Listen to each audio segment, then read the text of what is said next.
This story is titled, After My Father Ridiculed My Business Asking Who Would Ever Pay for Such Services, I Stopped All Financial Support, and later my sister came begging for help.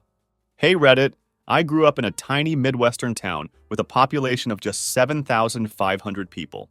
Despite its small size, we somehow still managed to have 12 churches scattered throughout the area. In a place like that, success was defined in very limited terms. You either became a manager at the local factory or married someone whose dad owned a car dealership. That was pretty much the ceiling for most people's ambitions. Our house was a faded green split level on the edge of town. It wasn't terrible by any means, but nothing special either. My dad, Frank, often bragged about buying it for $75,000 back in the day, acting like he'd pulled off some genius investment move instead of just making a basic housing purchase. Frank worked construction his whole life and had the stereotypical tough guy demeanor to match. Every night followed the same routine. He'd come home complaining about his back pain while downing Miller Lights and watching Fox News. His conversations were filled with back-in-my-day stories and lectures about how kids these days are soft. The reality of his work situation wasn't as impressive as his tough talk, though. He'd work all summer and then inevitably get laid off every winter. Those unemployed months were absolute hell at home for everyone. My mom, Linda, worked part-time as a receptionist at a chiropractor's office. She spent most of her free time gossiping with neighbors and watching those dramatic hospital shows where everyone seems to be hooking up between surgeries. She wasn't particularly ambitious or interested in much beyond our small-town social circle. Then there was my younger sister, Becky. She was something else entirely, a perpetual dropout who had left community college twice and always had some new passion that mysteriously required significant financial investment. First, it was photography, which resulted in us buying her a $2,000 camera she used maybe twice. Then, she was convinced massage therapy was her calling, so we paid for classes that she quit after just 2 months. The most recent disaster was some pyramid scheme skincare business, where she invested $3,000 in products that are still sitting in our parents' garage collecting dust. She's 26 now, and somehow still finds a way to blame everyone else for her failures and lack of direction. I also had an older brother, Chris, who was always treated as the golden child of the family. He was a promising athlete until he blew out his knee during his senior year of high school. Unfortunately, after the surgery, he got hooked on oxycodone, which eventually led to harder substances. He moved to Chicago about 5 years ago and only calls mom on holidays sometimes. He's actually the only one in the family I don't blame for anything, just a guy who got dealt a bad hand and is trying to sort himself out as best he can. As for me, I was the quiet middle child, the one my parents only seemed to notice when report cards came in or when the internet wasn't working properly. I discovered web security when I was around 16 and taught myself coding while everyone else was out partying or playing sports. My high school curriculum was so limited that they didn't even offer computer classes, so I had to learn everything from YouTube tutorials and free online courses at the public library. This was made more challenging by the fact that our home internet was dial-up until 2010. I'm not even joking. Despite these limitations, I managed to build my first profitable app at 19. It was a simple productivity tool that generated about $50 a day in ad revenue. Nothing groundbreaking, but it was my first taste of making real money on my own terms. By the time I was 22, I'd landed a remote cybersecurity position with a California tech company. They didn't care that I never finished college. They only cared that I could code circles around guys with CS degrees from Berkeley. When I landed that first job, I was still living at home. My plan was to save up for about 6 months and then move out and get my own place. But then Dad lost his job again, and suddenly my parents couldn't make their mortgage payment. So I stepped in to help, thinking it would just be temporary support to get them through a rough patch. That temporary help somehow turned into 9 years of being the family ATM, funding not just necessities but their entire lifestyle. My setup now is pretty sweet, I have to admit. I've got a custom-built home office with a triple monitor setup, a mechanical keyboard that sounds like a machine gun when I'm really in the zone, and a gorgeous view of the mountains from my condo windows. There's even a dedicated server rack in the closet running all my personal projects.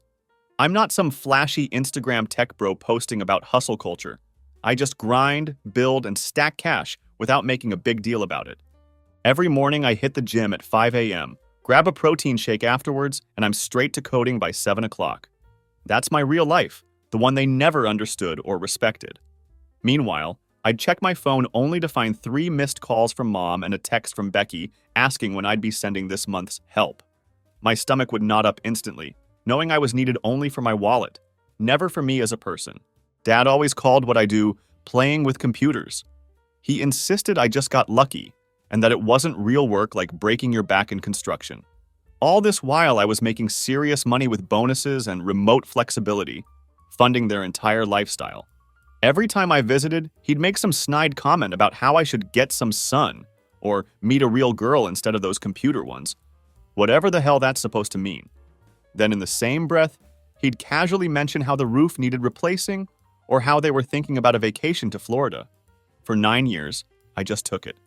I nodded along, made the transfers, paid the bills, fixed their computers and phones for free, and listened to them dismiss my entire career while living off its proceeds.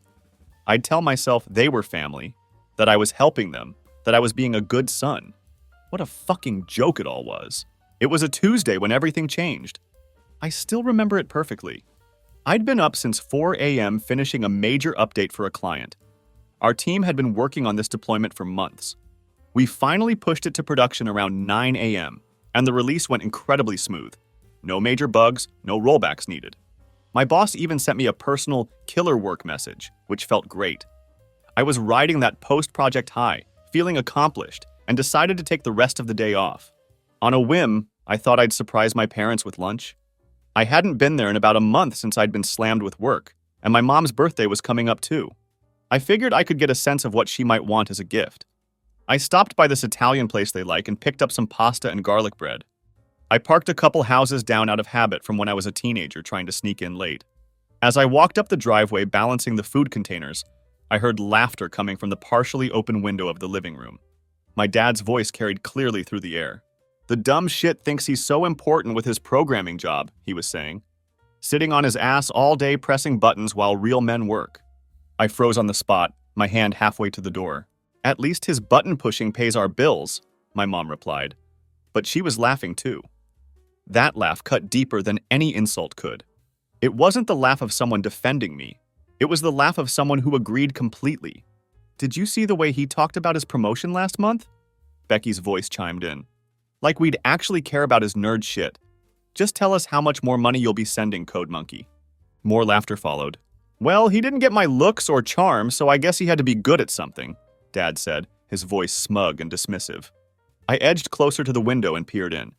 They were sitting around the kitchen table, the same table I'd bought them last Christmas, along with renovating their entire kitchen. Dad was doing an impression of me typing, with exaggerated movements, hunched over and making stupid faces. "Look at me, I'm Tommy, I'm so smart with my computers," he mocked in a high-pitched voice. "I make the big bucks, but can't even change a tire or talk to real women." My sister was literally crying with laughter while Mom wiped tears from her eyes. "Remember when he tried to explain his job at Thanksgiving, and Uncle Bill just kept asking if he worked for the Geek Squad?" Becky wheezed between laughs. "Then Tommy got all serious like, 'No, I'm a senior cybersecurity architect,'" Mom mimicked. "What the fuck does that even mean?" Dad mocked, making air quotes with his fingers. "It means he sends us money every month, so who cares?" Becky replied, and they all laughed even harder. Mom chimed in then, her voice carrying that fake concerned tone she used when talking about me to others. "I worry about him, though. Always alone in that apartment with his computers. No girlfriend, no real friends as far as I can tell." This was news to me. I had plenty of friends, other security experts, gym buddies, my jiu-jitsu training partners. I just didn't parade them around my family because, well, why would I? They'd never shown any genuine interest in my life. "He's probably one of those incel types," Becky said confidently. "All those tech guys are." Dad nodded sagely, as if my 26-year-old sister who still lived at home and had never held a job for more than 6 months was some kind of relationship expert. "Boy needs to toughen up, get some real-world experience," he declared with authority. The kicker? They were drinking the expensive scotch I'd bought Dad for his birthday. In the kitchen I'd paid to remodel, while Mom was wearing the designer watch I'd gotten her for Christmas. The ingratitude was breathtaking. "Well, we should probably lay off him until after he pays for your new car," Mom said to Becky, barely containing her smile. "My new what?" Becky perked up instantly. "Oh, I didn't tell you?" Mom looked smug. "I was thinking we'd ask Tommy to help you get a new car for your birthday. That old Honda is on its last legs. and you need something reliable. Holy shit, do you think he will? Becky was practically bouncing in her seat like an excited child. Of course he will, Dad said with absolute certainty. He always does. Just gotta feed his ego a little. Tell him how impressive his computer job is, Mom added with a wink. I stood there, blood pounding in my ears, a strange calm settling over me. 9 years of supporting them. 9 years of monthly transfers, paying off their mortgage, funding Becky's repeated attempts at college, medical bills, car repairs, vacations, all while they saw me as nothing but a joke in an ATM. I'd always suspected they didn't respect what I did, but seeing it displayed so nakedly, hearing it in their own voices, something hardened inside me that would never soften again. I looked down at the food in my hands. Slowly, silently, I placed it on the welcome mat. The mat I'd bought them last Christmas. Then I took a picture of it sitting there with their front door in the background. Don't know why exactly, just felt important somehow, like documenting the moment everything changed. Then I walked back to my car and drove away. They never even knew I was there. I drove with no destination in mind, just driving, my knuckles white on the steering wheel, my jaw clenched so hard I thought my teeth might crack. I ended up at this overlook about 20 miles outside of town. I used to go there sometimes in high school when I needed to think. I sat on the hood of my car, staring out at the valley below, replaying their words in my head. The casual cruelty, the entitlement, the absolute certainty that I would continue to fund their lives while they mocked me behind my back. My phone buzzed with a text. It was from Mom. Tommy, honey, when can we expect this month's money? Dad and I are thinking about that cruise to Alaska we talked about. Also, Becky needs first and last month's rent for her new apartment. I actually laughed out loud at the fucking timing. Not even asking, expecting, demanding really. The entitlement sliced through me like a blade. What had I been to them all these years? Just a resource to be tapped whenever needed while being laughed at behind my back. 9 years. Almost a decade of my life funding theirs. All those nights I worked until 3 a.m. to meet deadlines while they complained I didn't visit enough. The promotions I earned through pure skill and grind, while they dismissed my entire career as getting lucky. I'd paid off their mortgage 3 years ago, $122,000 remaining on the principal. Bought them a new roof, $22,000. New kitchen, $35,000. Helped Becky with her apartment deposits at least 4 times, $12,000 total. Never got any of those back. Paid for her community college attempts, $18,000. Medical bills when Dad needed back surgery, $47,000. Mom's car, $28,000. Christmas and birthday gifts that got more expensive every year because nothing was ever quite good enough. All told, probably close to $500,000 over 9 years, not counting the monthly allowance I sent them. $500,000. I could have bought a vacation home with that. Could have invested it and retired early. Instead, I'd handed it over to people who sat around a table calling me a code monkey while drinking my scotch. Something shifted inside me, a resolve hardening like steel being forged. No more. I pulled over at a rest stop, took out my laptop, and connected to the hotspot. I opened my banking app and stared at the shared family account I'd established. $112,000. My money, all of it. I'd been building this emergency fund for years, partly for them, partly because I was planning to help Becky with a house down payment eventually. Fucking joke's on me. I transferred every cent to my private account, then closed the shared account permanently. Next, I blocked their numbers. All of them. Removed them from all my social media. Changed my email. Set up auto-forwarding for any messages from their addresses to go straight to trash. I went through my credit cards, checking for any recurring payments related to them. I found several.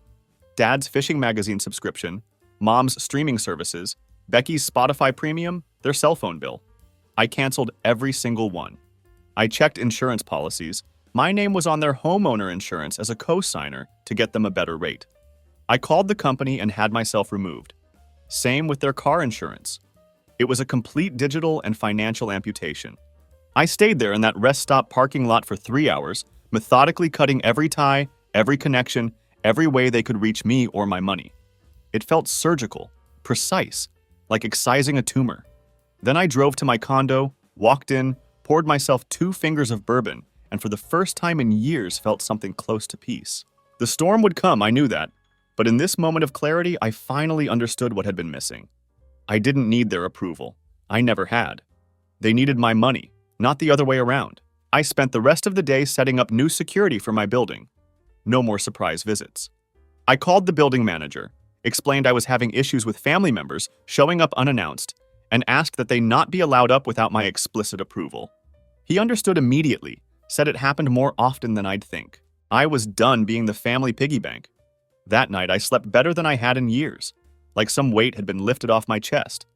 I woke up the next morning actually feeling light, free.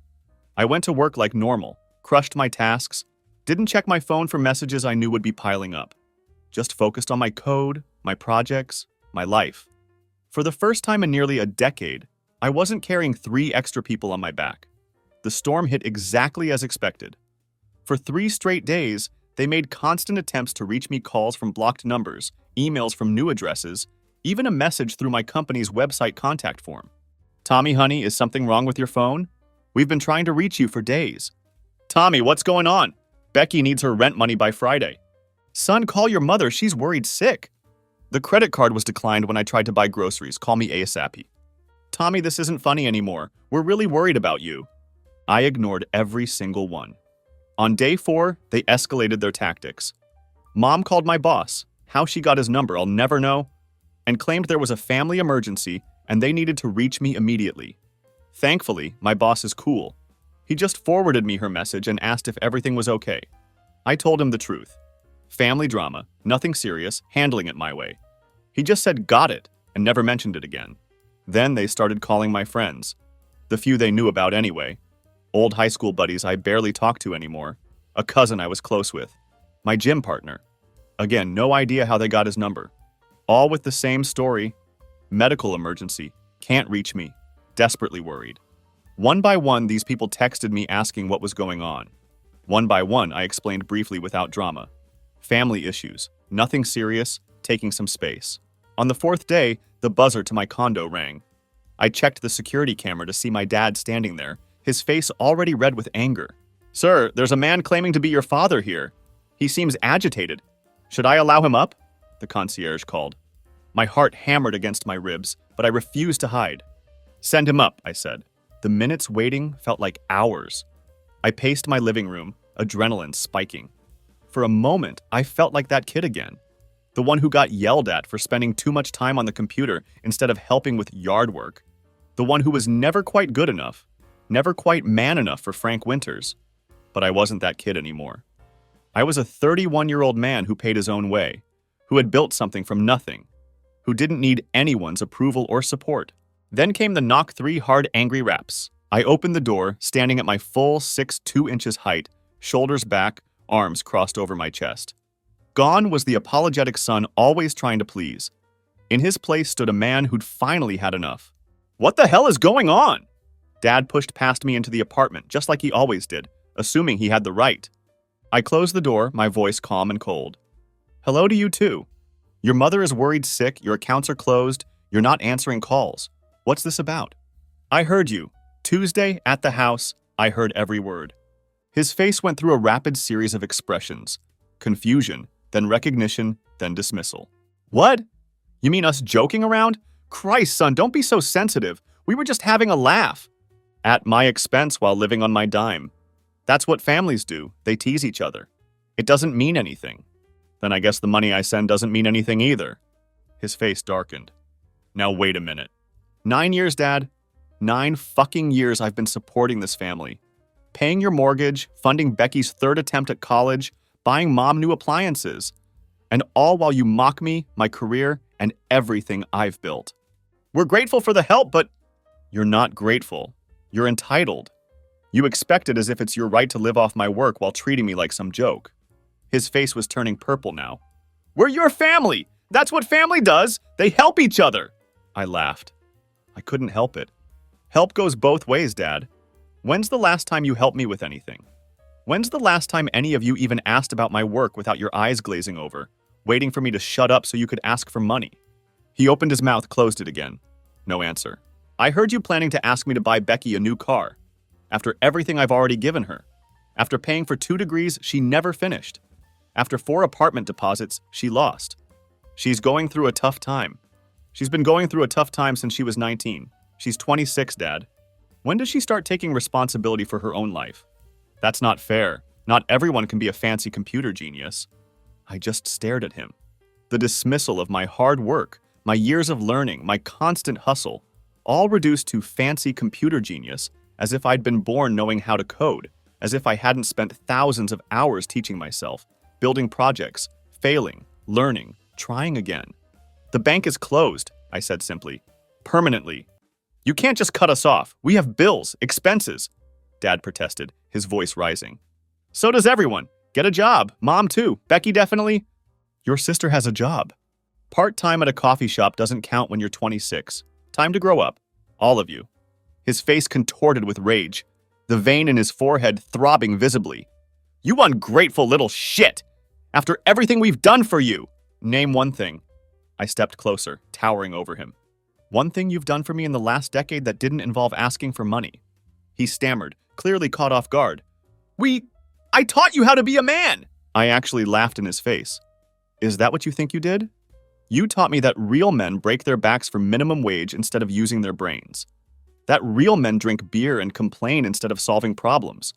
That real men leech off their kids instead of building something for themselves. He took a step back, genuinely shocked.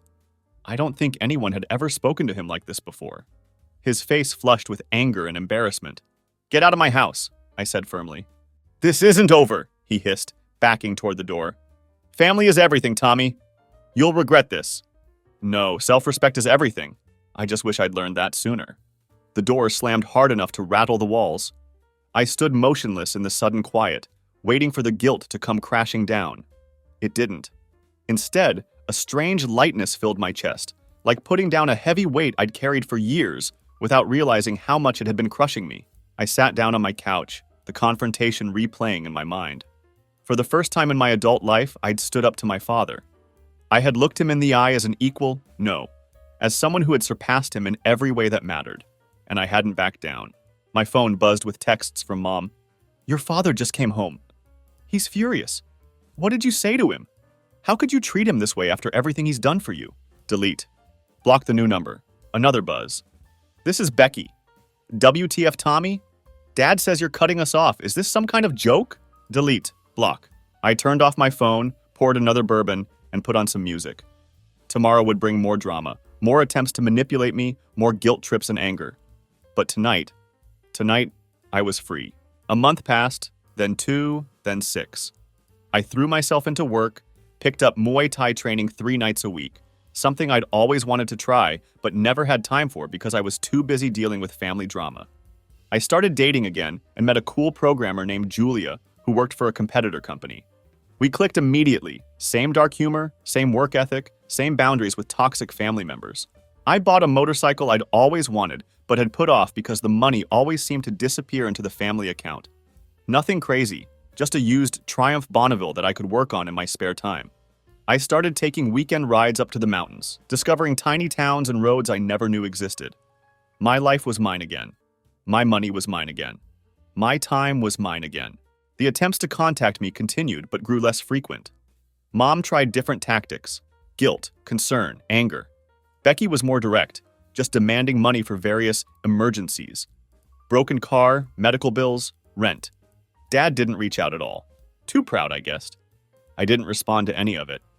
The guilt faded faster than I expected.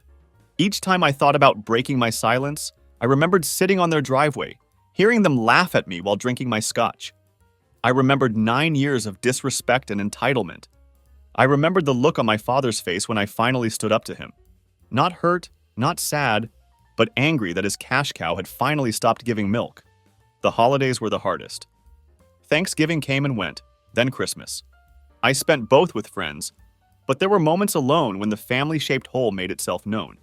Not because I missed them exactly, but because I missed the idea of what a family should be, the support, the mutual respect, the shared history that doesn't come with an invoice attached. By the 9-month mark, I'd gotten a major promotion, executive level, the kind of position that came with serious stock options and decision-making power. I was managing a team of 15 developers, leading projects that actually made a difference. I bought a house, a real house with a garage for projects and a yard for the German Shepherd I adopted. I named him Rex. He'd been a rescue, 3 years old, abandoned by a family that moved away and left him behind. We understood each other. I set up a proper workshop in the garage and started building furniture on weekends. Nothing fancy, just simple solid pieces, tables, bookshelves, a bed frame. I was working with my hands the way my father had always insisted real men should, but on my terms, for my enjoyment, not out of necessity. For the first time in my adult life, my money was going toward my future, not paying for my family's past mistakes.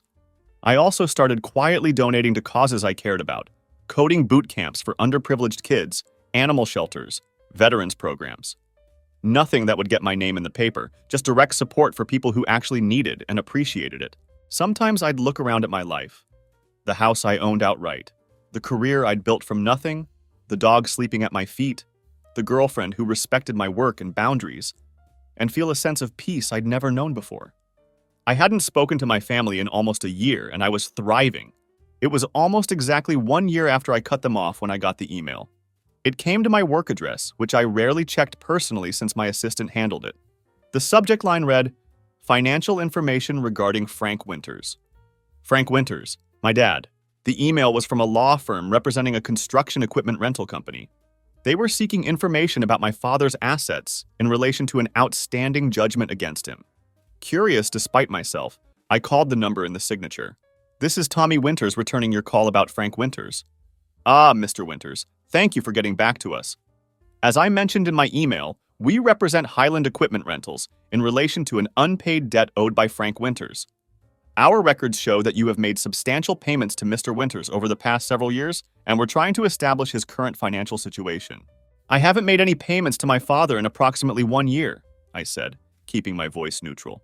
"We're not in contact. What's this about?" The lawyer hesitated, then apparently decided I was worth talking to. "Your father started a construction company about 10 months ago, Winters Construction LLC. He rented a significant amount of equipment from our client, failed to pay, and then damaged several pieces before returning them. The court has awarded our client damages of $78,000, but we've been unable to collect. 10 months ago, right after I cut him off. Interesting timing.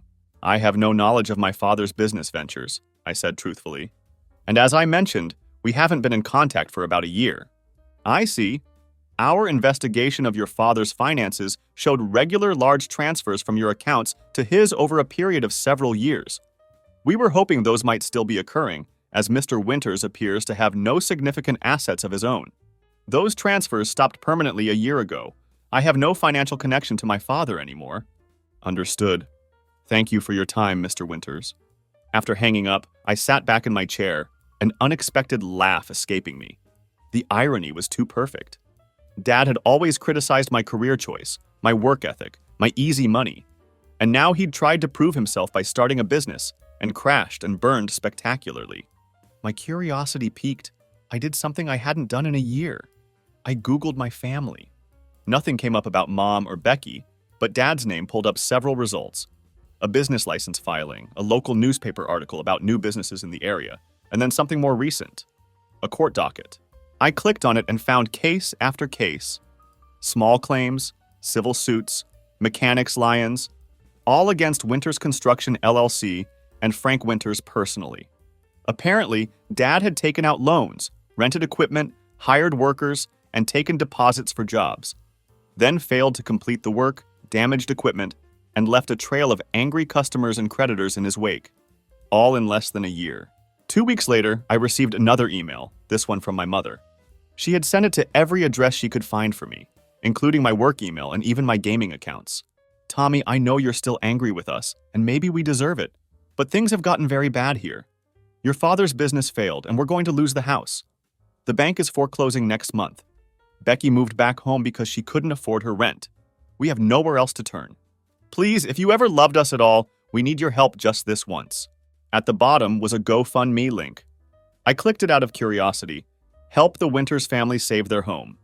$342 raised of $180,000 goal. The description was a masterpiece of selective truth. Medical issues, bad luck, economic downturn. Not a word about the mismanaged business, the wasted opportunities, or the years they'd lived off my income while mocking my career. The comment section was illuminating. There were a few sympathetic messages from distant relatives and church friends, but also this. Frank Winters took a $5,000 deposit to remodel my kitchen, demolished everything, then disappeared. Now my family has been cooking on a hot plate for 3 months. Scam! And this. This man owes my brother $8,000 in unpaid wages. He hired him for construction work, then claimed he didn't have the money to pay him. Now he's begging online. Disgusting! I closed the tab without donating. Then, on a whim, I searched my dad's name online again, this time adding news to the search. There he was in a local news article from 3 weeks earlier. The headline, Local Contractor Faces Fraud Allegations. According to the article, Dad had taken deposits for renovation jobs, started demolition, then abandoned the projects when he ran out of money, leaving several local families with partially destroyed homes. The article included a quote from him. "My son is a successful tech executive. He'll make this right." My fucking name dragged into his mess. Still expecting me to clean up after him, even after a year of silence. I was seething. The absolute goddamn nerve of him to fail so spectacularly through his own arrogance and mismanagement, then publicly volunteer my money to fix it. My phone rang. Unknown number. Against my better judgment, I answered. Tommy, don't hang up, it's Becky." My sister's voice sounded different, strained, desperate. "What do you want, Becky?" "I know you've seen the GoFundMe. I know you're still mad about whatever you're mad about, but this is serious. They're going to arrest Dad if we don't pay back at least some of the money. Mom's having panic attacks. We're going to be homeless in 3 weeks. That sounds like a series of consequences for Dad's actions. How can you be so cold? We're family." Family respects each other. Family doesn't mock each other behind their backs. Family doesn't take and take for years and then expect more. That was just stupid joking around. While living entirely on my dime? No, Becky, that's not how it works. She started crying, the same crying she used to do when she wanted a new car or tuition for another degree she'd never finish. "So you're just going to let them go to jail? Let us be homeless? Is that who you are now?" I took a deep breath. Dad made his choices. You've made yours. I made mine. What's that supposed to mean? It means no more money, not 1 cent. You're all adults. Figure it out. "You heartless bastard!" she screamed, her crying instantly replaced by rage. "After everything we've done for you! Mom was right. Money changed you, made you think you're better than us!" I was always better than you, Becky. I just didn't realize it until now. I ended the call, turned off my phone, and took Rex for a long hike in the mountains. The air was clear, the views spectacular. Freedom felt better than I'd ever imagined. 3 weeks later, I was in Boston for a tech conference when I received a text from a number I didn't recognize. "It's Mom, new phone, emergency, please call." Against my better judgment, I called. "Tommy?" Her voice sounded small, broken in a way I'd never heard before. "What is it?"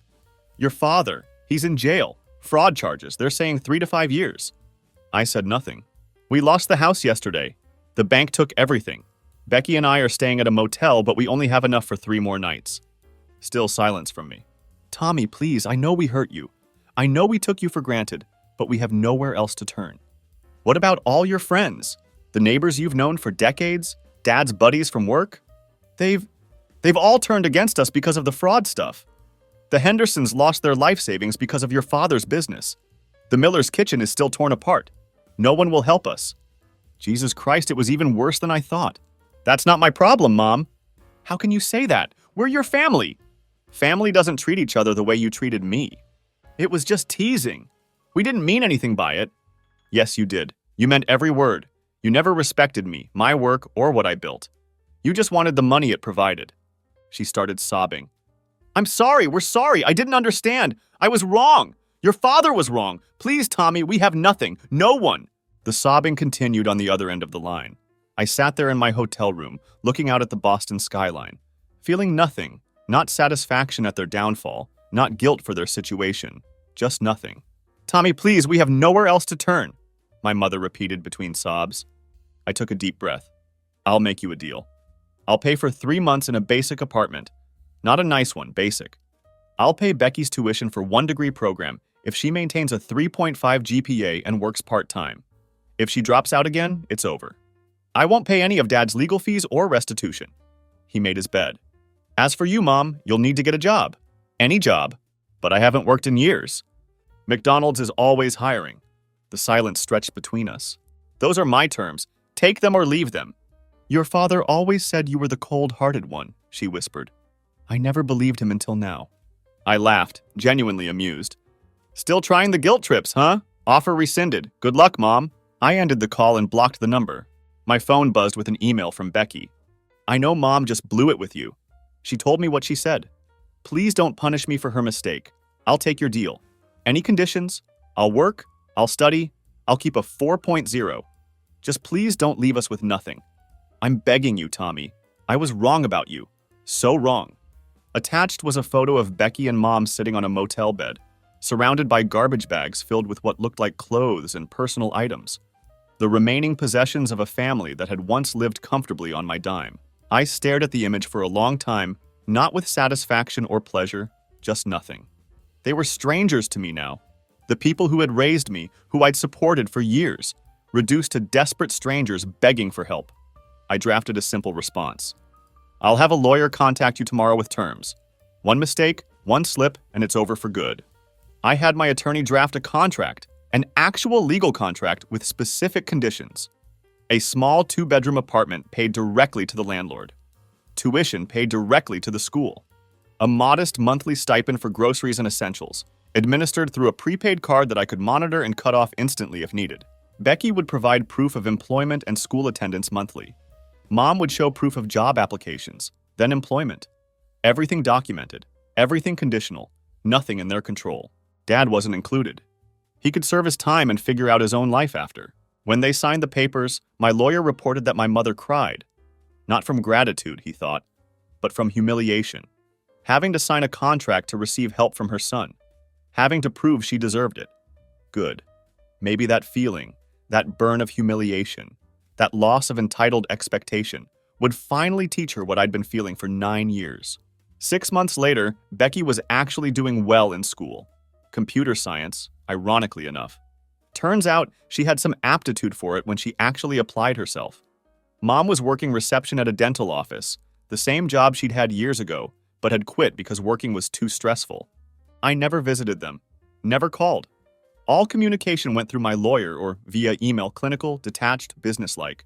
Sometimes I felt a twinge of something. Not quite guilt, not quite nostalgia, just acknowledgement of what was lost. But then I'd remember their laughter at my expense, and the feeling would pass. Dad wrote me one letter from prison. I had my assistant scan it and email it to me. Son, I know I messed up, not just with the business, but with you.